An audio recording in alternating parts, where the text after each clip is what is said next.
Geico knows there are many reasons why you ride. From the thrill of the revving engine and pure adrenaline of flying down the highway, to the confidence of knowing that Geico always has your back with 24/7 access to claim service. But Ari Snyder has one reason in particular. I have extremely large upper arms. They won't even fit into most shirts. Thankfully, biking really embraces vest culture, so I feel accepted. Geico Motorcycle. 15 minutes could save you 15% or more.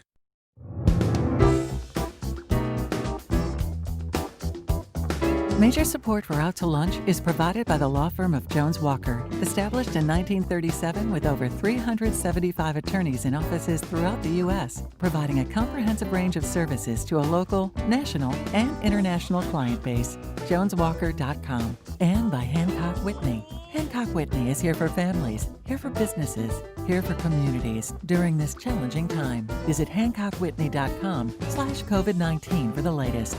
And by Short & Associates, legal recruiters in Louisiana and Texas.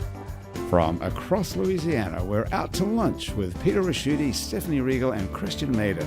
Peter Ricchiuti is Tulane University's Freeman School of Business Professor of Finance. Stephanie Riegel is editor of the Baton Rouge Business Report. Christiaan Mader is publisher and editor of The Current. It's business, Louisiana style. Hi, and welcome to Out to Lunch, Louisiana. I'm Peter Ricchiuti in New Orleans. I'm Christiaan Mader in Lafayette. I'm Stephanie Riegel in Baton Rouge.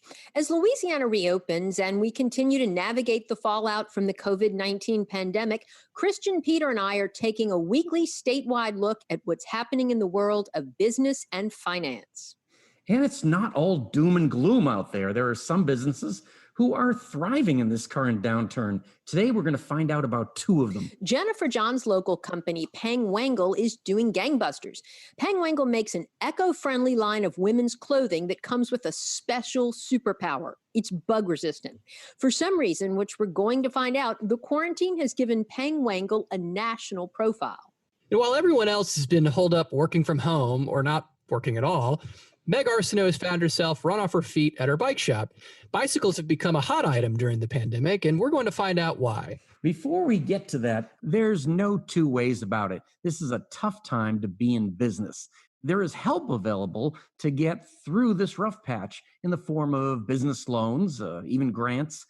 Some are through federal agencies, some are through state agencies, and there's money available from city governments in New Orleans and Baton Rouge and Lafayette. Getting a hold of this money is not easy. Typically, businesses benefit from being a member of a business alliance to help them navigate the maze of regulation and bureaucracy. But some businesses are too small to join alliances like the Chamber of Commerce. For those small owner-operated businesses, getting access to financial expertise is very, very challenging. You might be a great hairdresser, house painter, or plumber, but that doesn't mean you have great or even any business skills. Now imagine having the added problem of not being able to speak English. And that's the position many Latinx self-employed people find themselves today in Louisiana. And that's why there's an organization called El Centro. El Centro provides business assistance for Latinx entrepreneurs. The executive director of El Centro is Lindsay Navarro. Lindsay, welcomed Out to Lunch. Hi, thank you, Peter. It's such a pleasure to be here and truly an honor. It's hard for me to not fangirl in this moment. I love this show and the opportunity to share. I think what our organization is doing it means a lot to me. And tell me what the footprint looks like. Are you in parts of Louisiana, all of Louisiana? Yeah, so we're based out of the greater New Orleans area. To be honest, we've got a partnership with the Mexican consulate. And so I've traveled as far as Lafayette, as far as Lake Charles, up to Baton Rouge as well. And we even have customers who call us all the way out from Shreveport. So we're small but mighty, and the reach is quite broad across the state just because the need is so great for this resource within the community. Lindsay, what is the number one question you're getting from these entrepreneurs during this time? I think a lot of them are looking for capital. I think a lot of them are not sure how they're going to weather this storm. What we've faced, a lot of folks, what we're really seeing are the number of business owners who think they have employees but realize that they have independent contractors. And so when it comes to being eligible for some of this funding, they don't have the payroll to really meet the needs of the company. And so we've seen companies as small as, one person shows, and then folks who are working in construction who have 10 to 15 independent contractors. And so when they're applying for funding like the PPP, they don't quite meet the payroll requirements. And a lot of them had no idea this even existed. A lot of them felt that this wasn't meant for them. They weren't sure if they had to go to the bank or if they had to go to the government. And I think within the Latinx community or the Hispanic community, we have a fear for government. And the responsibility, I think, of even committing to a loan can be very daunting for some of these folks. And so when, one thing is the application, and the application wasn't actually translated to Spanish until 2 weeks ago. And so while the government was touting this opportunity, it really wasn't language accessible for the community at large. And a lot of folks didn't feel that they were going to meet the requirements, meet the credit threshold either, and they didn't even know where to start.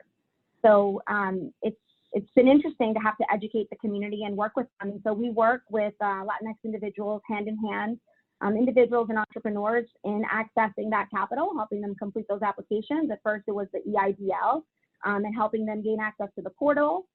We created a YouTube video in Spanish that actually taught people step by step how to fill out the application. We even created a how-to guide. And then what was unfortunate was that a couple of weeks later, the portal was closed. And so I don't think people could rush to it fast enough. So now we're trying to connect folks to the PPP. And a lot of the Latinx community, a lot are ITIN holders, which means that they're taxpayers, but they may not have authorized work permits, so they can't work as employees.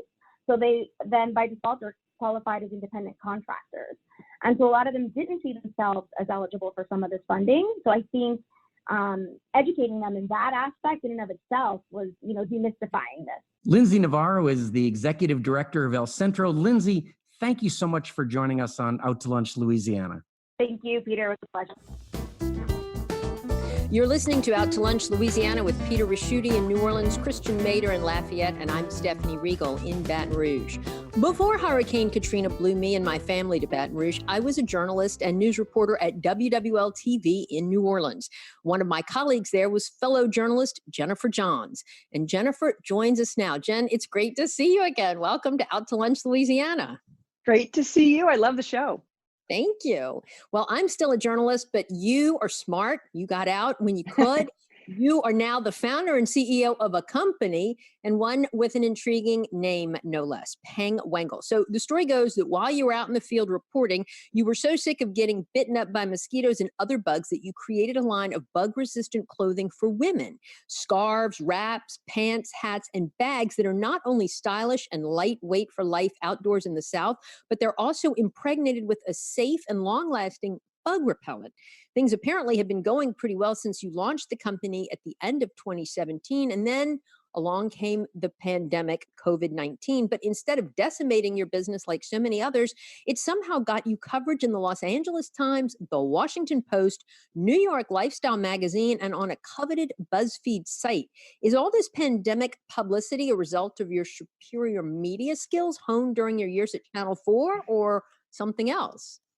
No, I will say no. So we had one product that we launched with that we primarily sold on Amazon. And so over the last couple of years, I've been developing new products with really fabulous fabrics. It takes a long time, takes a lot of money. So our new products, the wraps and scarves, came out in February. So we're sitting on all this inventory. And so we decided to go to a trade show. Lucky for me, the Travel Goods Association happened to be in New Orleans on March 4th and 5th. So we got ourselves a little pod at the trade show. And that's where the Los Angeles Times reporter was and the Washington Post reporter. So that was and they were really excited about what we were doing. Because of those two articles right away, we got a lot of sales on our website. And so I hired a publicity firm out of Arizona. Actually, I interviewed several firms, and then they got us into BuzzFeed and Texas Lifestyles Magazine and Southern Boating. And so we've been getting a lot of press. And the BuzzFeed article, actually, we were number 3 on the 35 most awesome Mother's Day gifts that are 100% quarantine friendly. So even though we had positioned ourselves as a travel brand, because I figured people who are looking for bug repellent apparel, they don't want to get dengue fever while they're in Jamaica. They don't want to get malaria while they're in Africa, the yellow fever. I figured they'd be the savviest and they'd be looking for this product. But then when nobody was traveling, again, I'm like, oh. So once they put it 100% quarantine friendly and it's a perfect gift idea because it's one size fits all of a sudden it's, just like, oh, great, get your mom who's sitting on her porch getting eaten by mosquitoes, go ahead and get her a wrap. And so we sold out of 2 colors. And then Texas Lifestyles magazine came out with an article that said, here's the perfect gift to give a loved one to help them self-care this summer. So it's a self-care gift. It's a, quarantine friendly gift. So we were very, really, really, I don't know if it's luck, serendipity. It was weird, but it was great. Jennifer, like our old colleague, the late Larry Sherling used to say, chance favors a prepared mind. But, Yes. but I'm just so curious how you made this leap from journalism, which prepares you to do nothing but annoy all of humanity, to being such a savvy business person. Where did you learn how to start a business and grow a successful business? Well, I left Channel 4. I actually went on maternity leave and then just never went back. So, but I really, I wasn't very good at, sitting still. So I started, teaching at Loyola and Tulane media classes, and I started a video production company for about 15 years. And we did a lot of like sort of technical videos for companies explaining things. We did some brand films, a couple of commercials, and I made 2 documentary films while I was doing that. Really making a documentary, by the time you raise the money and you hire the crew and you write the script and you do everything like that, it's essentially like starting a small business. The only big difference is that I made 0 money. They were great. It was fun. Doesn't make you any money. And so I think I've just been doing the production company for a long time and was just really looking to do something new. And I'm just really into being outdoors. And so I was looking for a problem that I could solve. And I think, getting eaten alive by bugs is a problem that we all live with. And so I went with that. Jennifer, this is Peter. I've got to admit there are a lot of mosquitoes that are very angry at you, but keep it up. It's gonna work out. You did something that a lot of people think about doing, but they don't. You said, I've kind of accomplished all I want from broadcast journalism, and I want to move on to something else. So you've always had a lot of energy. Have you always had a lot of other business ideas? Like when you're interviewing me about the economy, were you secretly thinking about bug-free Optimist pants? Yes, I have. Actually, after Katrina, I had started the video production company, and then Katrina hit. And of course, as you know, everything went crazy. And so at that time, I came up with a business model. I was going to sell eco-friendly baby gifts online. So, and it was interesting because I did this whole business model. I got bids for a website, and it was, at the time, it was going to be between $20,000 and $30,000 for me to just set up the website with all the back end, encrypted software that you need to make it safe for people to put in their credit card information. So there was a big barrier to entry for that kind of business even then. But at the same time, after Katrina, I got this huge contract with the Convention and Visitors Bureau to do a bunch of videos. So my production company really took off, and I kind of tabled that idea. And now when I was thinking about what I was going to do, I'm like, baby gifts, I'm over that. So I decided to do something else.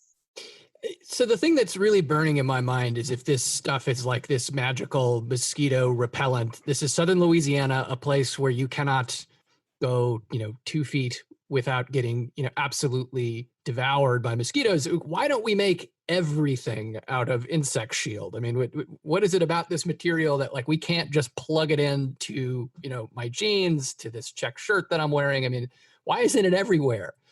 It might be. That's why I'm trying to race to get, the head start that I already have. But it's I think a lot of people haven't heard of it. They don't know that it exists. You could send your genes right now. You could treat them yourself at home. Like people who, when they send their kids to summer camp and they're worried about Lyme disease, they'll buy the little packs of the permethrin, that's the active ingredient, and they'll treat their kids' clothes, but it ends up washing out. So Insect Shield, they were developed for the US military because every year they would have like 8 to 10 cases of Lyme disease for their recruits at West Point. And so after they had Insect Shield develop this technology. So it's their proprietary formula. They're the way that they bind it to the fabric so it doesn't wash out for 70 washes. So, and they will now license to different businesses. So it's out there. You just, I'm trying to take it a little bit more mainstream. And again, I want to grow as fast as I can to stay at the head of the pack because, we've been bootstrapping so far and we're seeing a lot of growth quickly. So we want to keep that momentum. Jennifer, what are your plans, besides the rapid growth? I mean, are you hoping to cash out and sell the company in a couple of years? Are you still operating this out of your house? I mean, how is this all going? I am. I have a laundry room / office / guest room that is my place where I keep my things, but I also have a big storage unit. And so, yes, very much bootstrapping right now. I'm kind of over that. And I really would like to, we're looking into moving into another space. I think with growth, we have a couple of reps, a Canadian rep. Apparently they have vicious, big mosquitoes in Canada. Who knew? I did not know that. And, we have a rep in California who's trying to get us in the national park, gift shops, that kind of thing. So we want to go there. We're also in Amazon Australia now. So we're going overseas. We're going to see how that works out. And I think for me, because I'm not a journalist anymore, but I am a storyteller. That's what I'm passionate about. That's what I do. So I think that, we have a blog, we make videos. We're going to launch a podcast pretty soon talking about outdoor adventure, that kind of thing. And so in a perfect world, I would focus on that aspect of it, once the business gets to a certain point, and then, have other people running do the accounting and all that stuff that I really don't care that much about. But yeah, of course, eventually we could sell. Absolutely. I mean, you got to always have an exit strategy. And Jennifer, you make all of this in the U.S. We've had so many people on the show that design in the U.S., but they end up manufacturing it somewhere else. How have you been able to do it? Well, I think we set out to do it in the US because there's really 3 reasons. So number one, you have a smaller carbon footprint. So sustainability is a huge part of the brand. So if we're primarily selling in the US, we don't need it to be shipped halfway across the world, so that's one thing. The other thing is I think we want to, of course, create American jobs or support American jobs. The other thing is that it kind of makes you more nimble. So the minimum order quantities are smaller. I can get a small sample batch of yardage and have it in Los Angeles is where we have it made, in our facilities, by the way, they pay a living wage with health benefits and paid time off, that kind of thing. So, and we can make 300 items of a product and see if does it sell. Whereas you go overseas and you're going to have much larger minimum order quantity requirements. So when you're looking ahead at the folks that are going to compete, right? When you're saying you're trying to get ahead of this sort of thing, I mean, but then we're also talking, it sounds like your costs might be kind of a little bit more expensive. I mean, how do you stay ahead of that if you're not buying in the large batches? Scale is going to come to play once you kind of have more competitors in the market, right? Right. Well, we ordered about a little over 2,000 units in February, and we've almost sold out. So when I reordered, I reordered without the little fees of the small batch production. So I'm already getting my margins up a little bit that way. But also we don't have the overhead of, a bricks and mortar store. As you know, they're struggling, a lot of them. And that can be 50-60% of your overall operating budget is running a store. And so I think that we can stay lean and mean and still offer, good prices without sacrificing our profit margins. Jennifer John is founder and CEO of Peng Wangle. Jen, thank you so much for joining us today on Out to Lunch, Louisiana. Thank you. This was fun. You're listening to Out to Lunch, Louisiana with Stephanie Riegel in Baton Rouge, Peter Ricchiuti in New Orleans, and I'm Christiaan Mader in Lafayette. Over the course of the last few months of the pandemic, myself and other reporters have been asking what seems like an endless list of questions for which there are no known answers. How long will this economic downturn last? What happens when government assistance runs out? What is the future of education, of tourism, of entertainment, public spaces? The list goes on and on. But in the middle of all this uncertainty, there is one economic question we're going to get a definite answer to right now. And that question is, why, during a pandemic and its historic economic fallout, are bicycle sales through the roof? To answer that question, we're not turning to an economist or financial pundit. We're turning to Meg Arsenault, owner of Hub City Cycles in Lafayette. Meg, welcome to Out to Lunch. Oh, thanks for having me, guys. Last time you were here was back in 2017, and since then, a lot has changed, especially over the last few months. And while the rest of the country has been struggling to stay in business, you've been struggling to keep up with business. So what's going on with bikes? Well, literally, we moved to a new location downtown, about a block away from our old location, 1 week prior to COVID. And so it was a lot of uncertainty when we moved, right? I was super nervous. And literally the next day, I had people lined up outside of my door waiting to get their bike fixed. And then everyone bought all the bikes that I had left in my shop. And then I bought 50 bikes. Then all those were gone in a week. And then I bought another 50.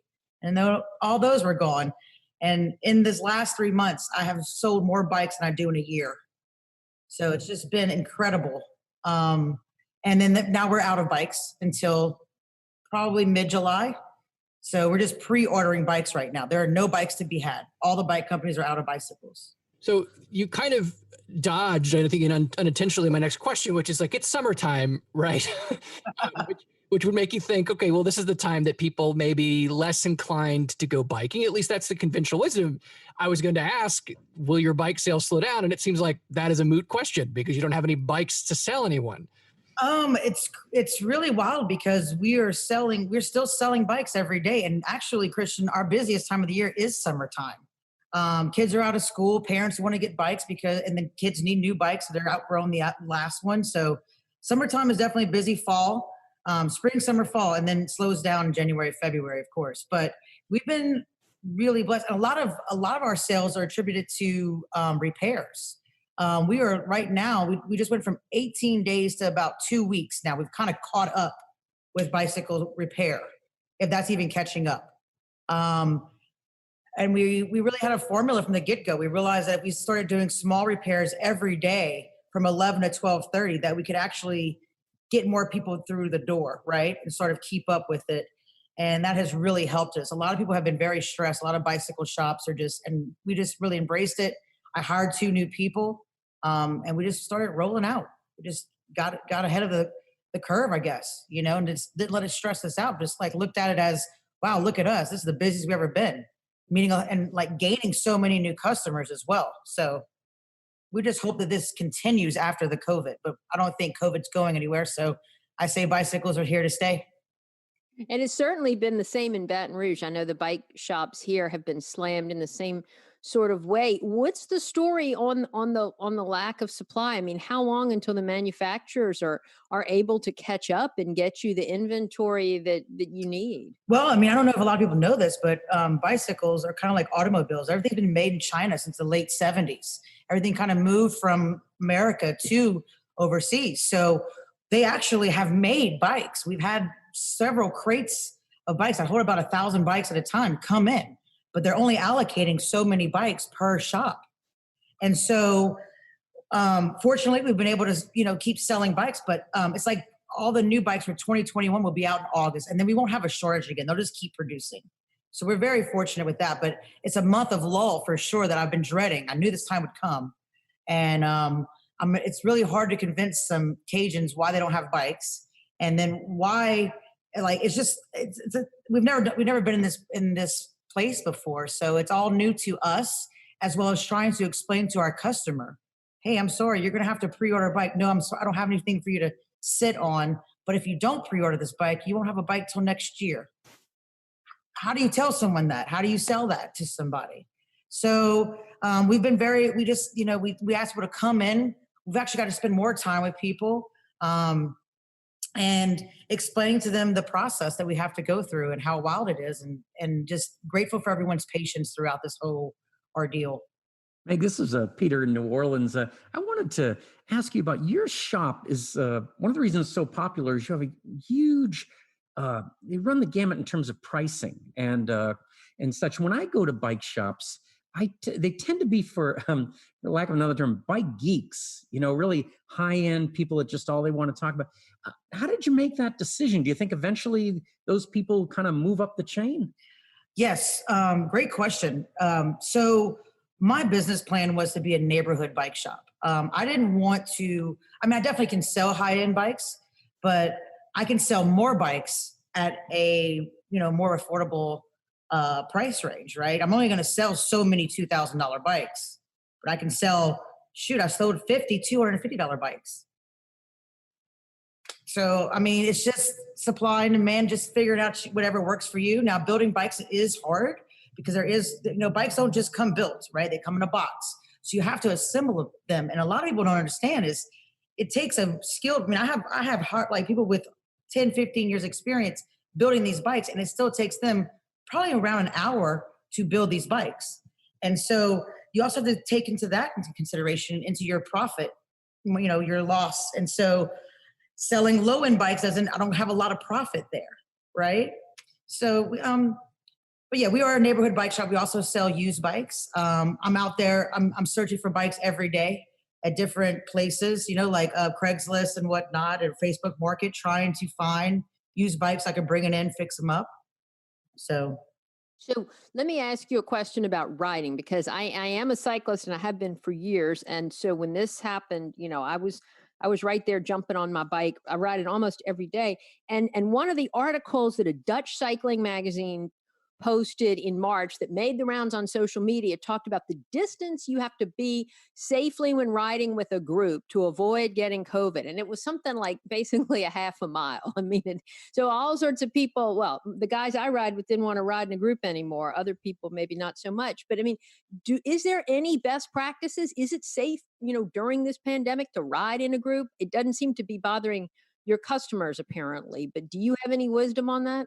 Sure. I mean, stay with people you've been hanging out with throughout the COVID, your family, I know for us, we just see the same people. I mean, I'm in a shop that I go through probably seeing 30, 40 people a day. I wear a mask. I ask that my customers wear a mask.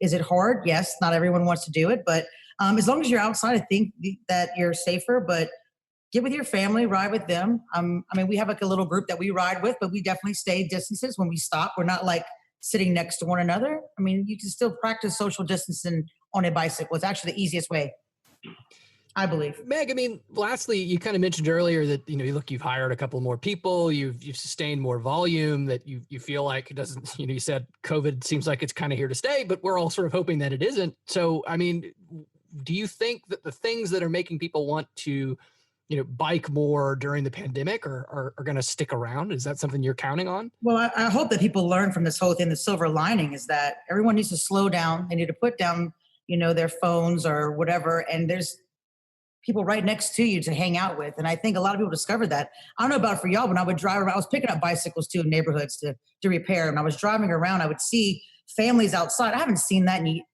since I was young. Like people biking, people hanging out outside, like playing basketball with their kids. So yes, I hope that this does stick around. I hope that we can all, be outside more. That's what I'm hoping for. I mean, I hope COVID is gone as well. I mean, but we all know that it's hard. I don't see a lot of people with masks on, and we know how it's spread, right? So let's see. Yeah, we all hope that the pandemic goes away, but maybe that we stay connected. Meg, thanks so much for joining us. Meg Arsenault is the owner of Hub City Cycles in Lafayette. Thanks for being on Out to Lunch. Thanks for having me, guys. And thank you for joining us for this edition of Out to Lunch, Louisiana. At some point, we're going to go back to hosting Out to Lunch around the lunch table. Mansur's on the Boulevard in Baton Rouge is open. You can eat at the restaurant where they have 50% occupancy and outdoor dining, or get pickup. In New Orleans, Commander's Palace is closed, but you can have a range of ready-to-cook items shipped from Commander's Kitchen to yours anywhere nationwide. Information is at goldbelly.com. Our Lafayette Out to Lunch restaurant, the French Press, is doing curbside takeout. You can pick up their regular menu items or a family dinner, and you can get delivery through Waiter or Grubhub. Out to Lunch Louisiana is a production of INO Broadcasting. The producer of our show is Grant Morris. Our technical director is Eric Merle. Photos from this show on our website and social media are taken by Jill LaFleur. I'm Stephanie Riegel in Baton Rouge. I'm Christiaan Mader in Lafayette. And I'm Peter Ricchiuti in New Orleans. Thanks for joining us today. We'll see you back here next week for more Out to Lunch Louisiana. Major support for Out to Lunch is provided by the law firm of Jones Walker, established in 1937 with over 375 attorneys in offices throughout the U.S., providing a comprehensive range of services to a local, national, and international client base. JonesWalker.com. And by Hancock Whitney. Hancock Whitney is here for families, here for businesses, here for communities during this challenging time. Visit HancockWhitney.com/COVID-19 for the latest. And by Short & Associates, legal recruiters in Louisiana and Texas. Mitchell Foreman wrote and performs all the music on Out to Lunch. You can hear Mitchell's music anywhere great jazz is sold or streamed, and at mitchellforeman.com.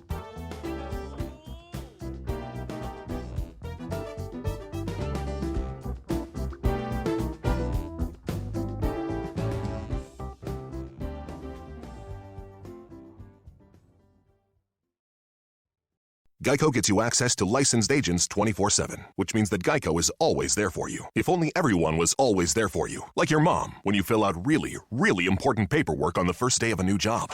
Name, check. Birthday, Social Security, is that a thing? Hey, Mom, what is my Social Security number? Mom? Okay, let's guess. 0017. Oh, Gemini. Hashtag done. Geico, always there for you with savings and 24/7 access to licensed agents.